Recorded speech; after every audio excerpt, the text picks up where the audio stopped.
How do you come to that place of knowing within? I mean, is it just by being with him? Yeah. 'Cause that's a total paradigm shift. Yeah. Well, I do. I mean, what I do in praise is I exalt him opposite to how I'm feeling. If I'm broke, I exalt him as Jehovah Jireh. If I'm sick, I exalt him as the healer. It's not a put on. As I'm declaring, I'm tapping into a superior reality. And that's what I do. So if I'm feeling confused, then I exalt him as the great God of revelation who brings clarity. And just do that until you have that sense of breakthrough, because it is true. It's more true than my problem. Yeah. And so when I exalt him for that, I actually almost unintentionally pull myself up to see differently. And then I get into the Word. I have to get in. I have to. My daughter, as you know, had a medical crisis here just a few weeks ago. I was in Asia.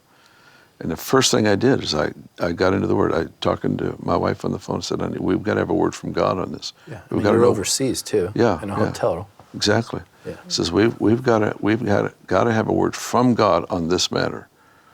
And so I began to share with them scriptures that I thought I would text my daughter, certain passages, and say, "Okay, now read through this, because we've got to hear what God is saying." And so that's what I do, is I get into the Word till I find my voice, then I hear His. And when I can find that, then that is meat for me. That is food, and I will use that. And there are times I've had to go. I remember a situation years ago. I would have to return to the scriptures about every 20 or 30 minutes, because the battle in my mind was so intense. And he would speak. He was so generous. He would speak to me, and I'd do good for 10 minutes, 15 minutes, and all of a sudden I'm in this thing again, and I'd open the Word and I'd start reading again. He'd speak to me, and finally it got to where I didn't have to do that every half hour. I could do it every 3 hours, you know. Pastor, any scriptures in particular that you would always go to when you were struggling with fear? Yeah. Psalms 37 is great. Psalms 27 is great. 23rd Psalm, you know, Lord is my shepherd. Those are all good. The Lord is my light. Whom shall I fear? Whom shall I be afraid? Psalms 37 is just a great one, you know. There's a portion in Psalms 25 that the Lord really ministered to me on years ago. So what I generally will do is I will return to what I'm familiar with, and I'll start there.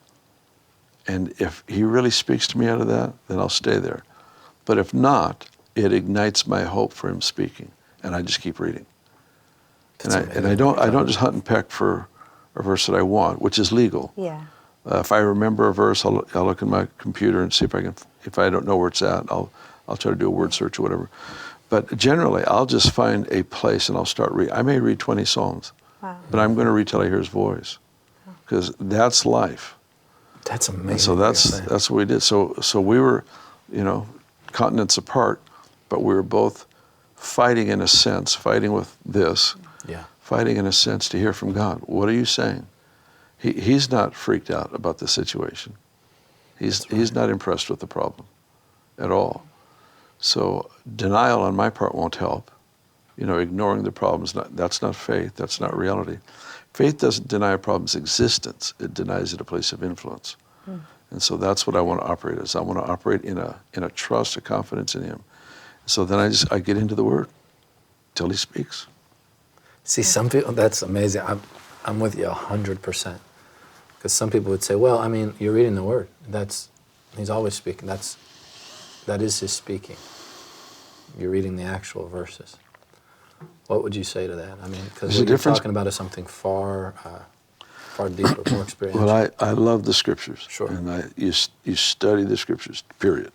And I'll never degrade or lower the value of studying Scriptures.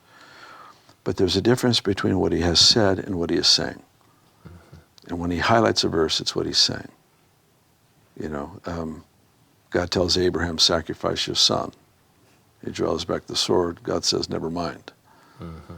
Isaac was probably glad he kept hearing and just didn't live just from what he had said. And sometimes we kill our Isaacs because we're doing what he has said and not what he is saying. That's amazing.